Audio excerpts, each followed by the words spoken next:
بادشاہ تھا. بادشاہ جو ہوتے تھے ان کے اپنے اپنے مزاج ہوتے تھے. اس بادشاہ نے 4 5 6 کتے رکھے ہوئے تھے اور کتے بڑے بڑے کتے تھے اور بڑے وہ خونخوار کتے تھے, چیر پھاڑ کھا جاتے تھے, شیر جتنے ان کے قد تھے. بادشاہ تھوڑا سا کسی آدمی سے ناراض ہوتا نا تو ایک بہت بڑے پنجرے کے اندر ایک بہت بڑا سلاخوں کا گھر اس نے بنایا ہوا تھا, اس میں کتے ہوتے تھے اور کتے کو جب باندھ کے رکھا جاتا ہے تو زیادہ زہریلا ہو جاتا ہے, وہ زیادہ اس کے اندر کرواہٹ آتی ہے, زیادہ کاٹتا ہے. اس نے قید کیے ہوئے تھے. کتے تو بڑے زہریلے تھے. جس آدمی سے بادشاہ تھوڑا سا ناراض ہوتا نا تو وہ کتے کے آگے اس آدمی کو ڈالتا, کتے اس کو چیر پھاڑ کے کھا جاتے. یہ سزا تھی, لوگوں کو پتا تھا. بادشاہ کے وزیر نے بڑی خدمت کی بادشاہ کی, 35 سال تک نوکری کی.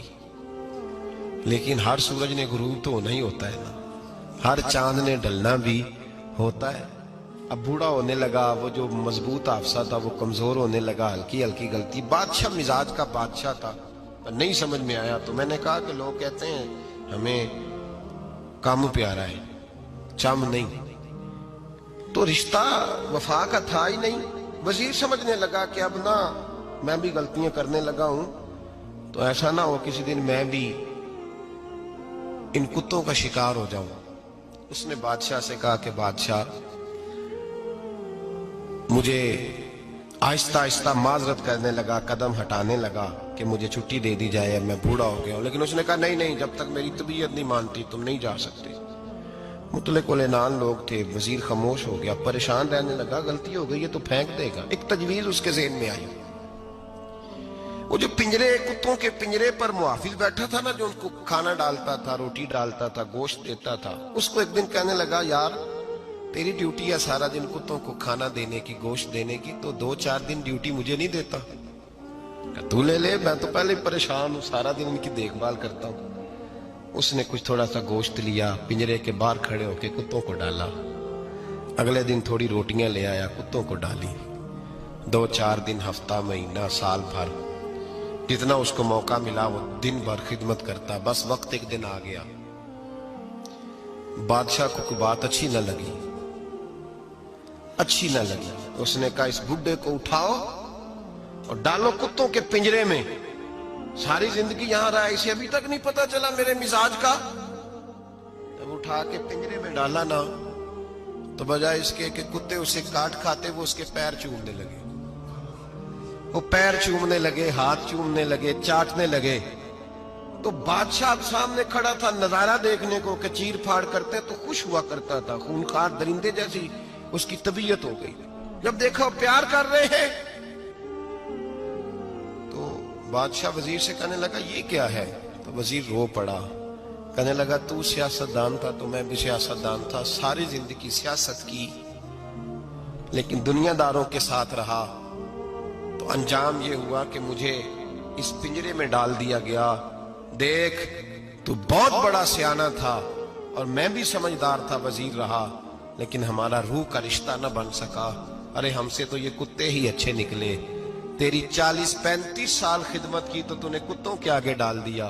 انہیں تو چند مہینے روٹی ڈالی ہے, میرے وفادار ہو گئے. چند مہینے روٹی, جنہ تنا وچ عشق نہ رچیا کتے نہ تھی چنگے. جنہ تنا وچ عشق نہ رچیا کتے نہ تھی چنگے. مالک دے کر راکھی کر دے سابر بھکھے ننگے. اور بابا بلے شاہ صاحب فرماتے ہیں تو راتی جاگے تے شیخ صدا میں, راتی جاگ دے کتے تے تیتھوں اتے مالک دا در مول نہ چھڑ دے. پاویں مارو 100 جتے تے تیتھوں اتے رکھا سکھا کھا. دنے جار رکھاں وچ ستے تیتھوں اتے ایک برکی دا قدر پچھانن. پاویں مالک ہو من ستے, ایک برکی دا اوپر کھڑے ہو کے کام نہیں کرانا پڑتا کہ میں کھڑا رہوں گا تو کام صحیح ہوگا, جاؤں گا تو نہ. ایک برکی دا قدر پچھانن پاویں مالک ہو من ستے. پھر اپنے آپ کو مخاطب کیا, کہنے لگے اٹھ بلیا چل یار منا لے نہیں تے بازی لے گئے. ملا رومی کہتے ہیں کہ